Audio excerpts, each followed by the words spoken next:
Hello and welcome to another episode of Arteculations.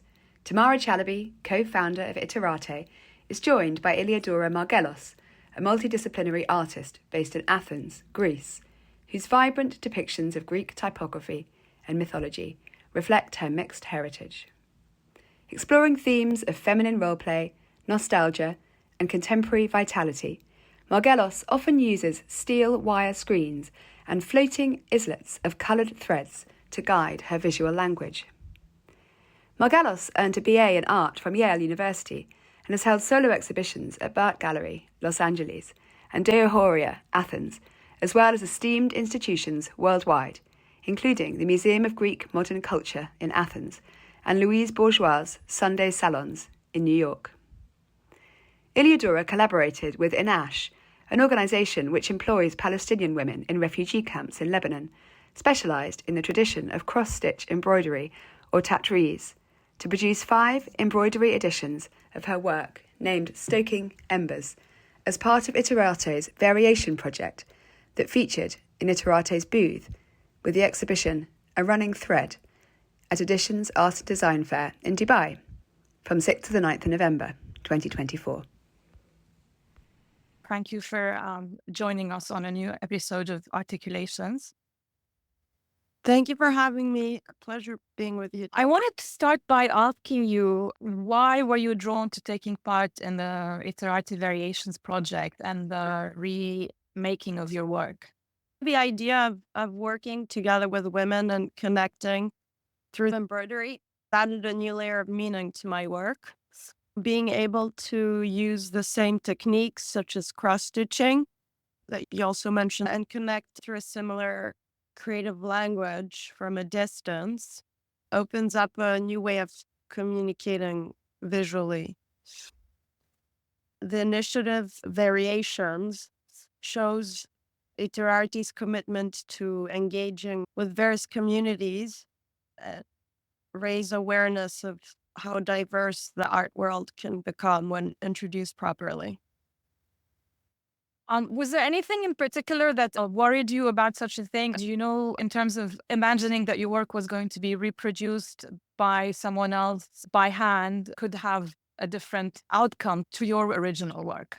I expected it to be so from the beginning. I think it's part of the process of editioning my embroideries that you expect differences and it can be interesting and add to the edition works. Did the act of collaboration itself influence the final pieces in ways you hadn't anticipated? Embroidery as a practice is a solitary and meditative process that requires a lot of time alone with a needle and thread. It's appealing to share this process with others and establish a dialogue. What was the process involved in the making of the 5 editions? When I was first approached by Iterate to produce embroideries for Inaash, the intention was to generate limited editions of 5, and I began to stitch a design that would be eloquent enough for editioning. When the original embroidery was sent to Beirut at Inaash Association, the design was distributed to a group of 5 Palestinian refugee women employed by the association that had a lot of experience in cross-stitching, and that's how the editions came to life. What did this collaboration mean to you? How do you feel it added layers to your work, given your interest in both heritage and craft? It is much more interesting and appealing to share this process with others to establish a visual dialogue. The collaboration with Inaash to create a series of editions was a way of bridging cultural and geographic distance. Yeah, it also creates a conversation across the borders in a way that's interesting through the work itself, even though you haven't actually met the women directly. I recall you mentioning that you built stories through titles and color compositions. And wondered if you could share more about your creative process and how this approach played out in the creation and labeling of colors like orange sparks and red coals of the Stoking Embers series. When I start to work on a new piece, I try to assemble various materials and create forms that will best convey the feeling I want to communicate. The thought process at first can be quite instinctive and then progressively obtain meaning that will result in a title. How do the titles come to you? I choose color based on the overall feeling I'm portraying with the threads. I draw inspiration from symbolic motifs I found in nature that are put together in a landscape of abstracted elements such as water, the sky, the light of the sun and the moon. These are all part of the composition. For the titles, particularly in this series of editions, Stoking Embers, have a direct reference to color and the variations of colors you can find in burnt wood. I know you refer to nature, to the Greek islands in particular, but also to mythology in a larger scale. Embroidery and weaving are both ancient practices known since antiquity. They're mostly known to us through references in mythology and descriptions of society at the time. Um, it, it's a practice that's always been attributed to women. I'm interested in working on this traditional attribution of women to weaving. Do you relate to any particular character in Greek mythology? In the Odyssey, Homer's Odyssey, we've got Penelope, we've got Ariadne, we've got Artemis, and female figures connected to weaving, the passage of time, telling stories. Even Freud refers to the symbolism of weaving. Did you resonate with this? Definitely the first reference you made to the Odyssey and Penelope, what's highlighted through her weaving in the story of the Odyssey is how she cultivates patience and devotion and her ability to sort of undo. It's very inspiring to be living on the grounds of a country that has such richness of culture from antiquity and references to weaving from such an early age as feminine qualities.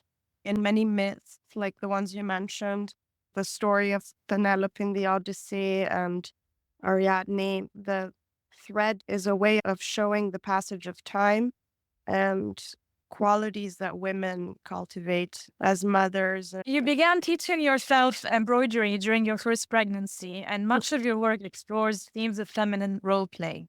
I know you have seen women in your family use it. So how did the craft connection to women, often passed down through generations, shape your approach to it? It's true that the experience of pregnancy led me to embroidery.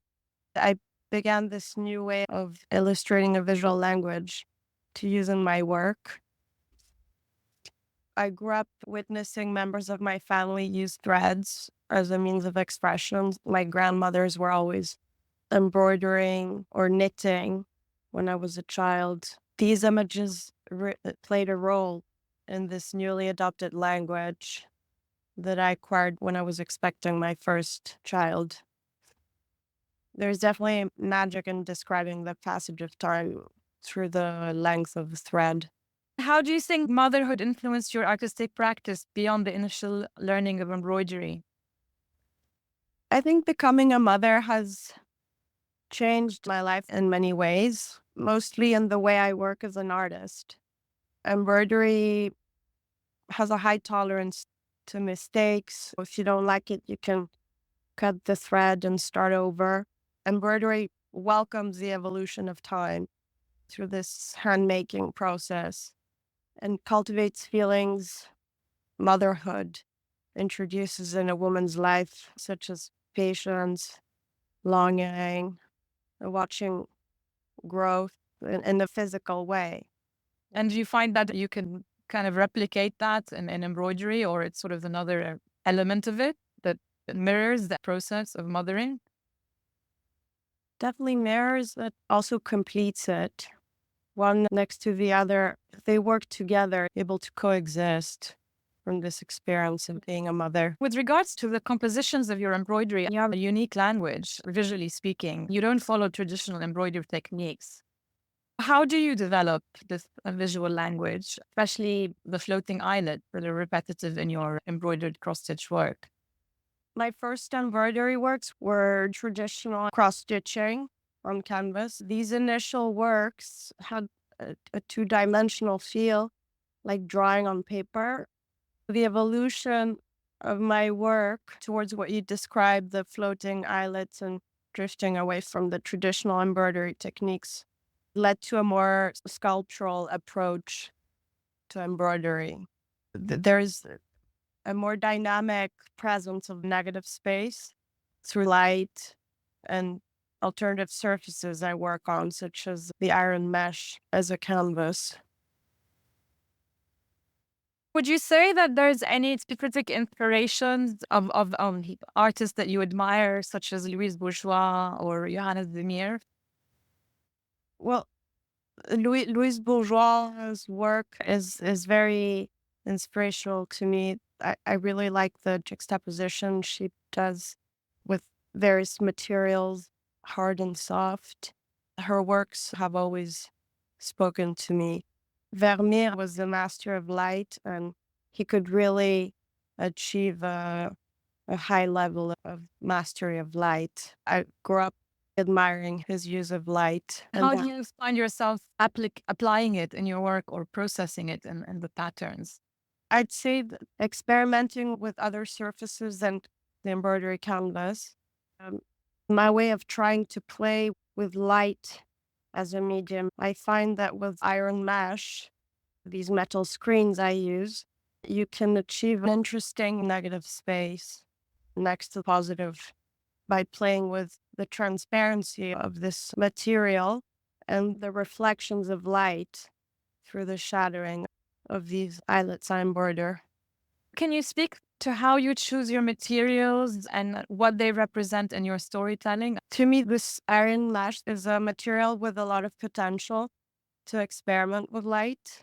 It introduces various effects of positive space next to a background of shadows that form through reflection and transparency. Experimented recently with mirror together with this iron mesh, and this adds a new reading to it. I haven't shown it yet, but it has interesting results. The softness of the thread together with the structural quality of metal try to illustrate a harmony between the vulnerability of feelings and the resilience of spirit. I guess that's the dynamic I try to balance out through my works. You explored sculpture at Yale for your undergraduate degree. Do you think it influences your process with your installation work? It certainly does. It became clear to me throughout college I could more easily express myself in a three-dimensional way. Yale as an experience played a critical role at helping me become more self-aware in relationship to my work, acknowledging strengths and weaknesses. What do you think of the fact that textile art as a medium or works on textile or with thread are becoming more mainstream within contemporary art today in a way we're not before? More and more artists employing textile and thread in their work shows a will to explore in a more sensitive way the evolution of craftsmanship. The boundaries between fine art and craftsmanship are constantly challenged and blurred. I find that very interesting because one does not exclude the other. I like the direction this is taking. It shows an acceptance of what used to be labeled as tradition in the context of a more patriarchal society. Now there's more acceptance and ways of creating that were attributed to women. I like the fact that this medium is used by men as well. So patriarchy as we knew it is definitely being challenged. I know you've been very busy with exciting projects ahead. What's next for you? Can you tell us more about your current and future projects? We'll see where the next few years take us. My work is going towards larger scales and involvement in projects that include other forms of craftsmanship I'm more interested in working with other artists and craftsmen. So collaboration. With Iterarte, the production of editions and collaborations on large-scale installations. I'm excited to see where it's going to go. Thank you for joining us, and we're looking forward to seeing your work soon. Thank you, Tamara. Barbara.